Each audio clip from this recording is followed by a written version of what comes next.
Hello મિત્રો, આપણે આજે જરા હેર કટિંગ કરવા માટે આપણે જઈશું ગામમાં. આપણે પહોંચી ગયા ગામમાં. હવે આપણા માછાઈને લઈ આપણે જઈ રહ્યા છીએ પાટણ જઈને આપણે હેર કટિંગ કરાવીશું. તો રસ્તામાં કરી થોડી વાતો ને હવે આપણે પહોંચી ગયા છીએ પાટણ. તમે જુઓ છો રસ્તામાં કેટલી ગાયો આડી ફરે છે અને ગાયોને પાર કરીને આપણે પહોંચી ગયા સલૂન ઉપર. બાઇકની કરીશું હવે પાર્કિંગ.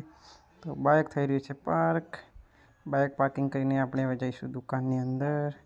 તો આપણે પહોંચી ગયા દુકાનની અંદર. હવે આપણે થોડા આપણા વાળ સેટ કરીશું. જો આપણા વાળ કેવડા મોટા છે. આપણે વાળ હવે કટાઈને એકદમ નાના કરાવવાના છે.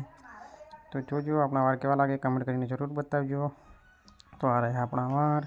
આપણે આવા વાળ કટિંગ કરાવવાના છે આપણા મચ્છરના જેવા. આપણે બેસીને કરવા લાગ્યા વેટ. આપણો વારો આવે ત્યાર સુધી વેટ કરતા હતા. આપણો આવી ગયો હવે વારો. તો આપણે બેસી ગયા છીએ. આપણા માછે બેઠો બેઠો જોવે છે ફોન. આ ભાઈ આવી ગયા. આપણે એમને સમજાવીશું આપણે કેવા વાળ કટિંગ કરવાના છે. તો એમને સમજીને આપણા હેર કટિંગ કરવાનું કામ કરી દીધું ચાલુ. તમે જોઈ રહ્યા છો ફાઇનલ લુક કેવો લાગે આપણે જોઈશું પાછળથી.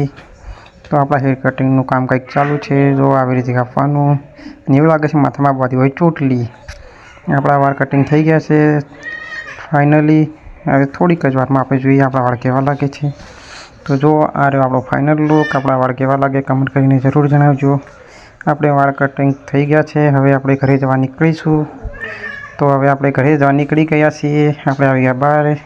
મારા માછા કર્યો છે. મારી જોડે બે બાઇકની ચાવી છે અને હવે આપણે ઘરે જતાં બાઇકમાં નહોતું પેટ્રોલ.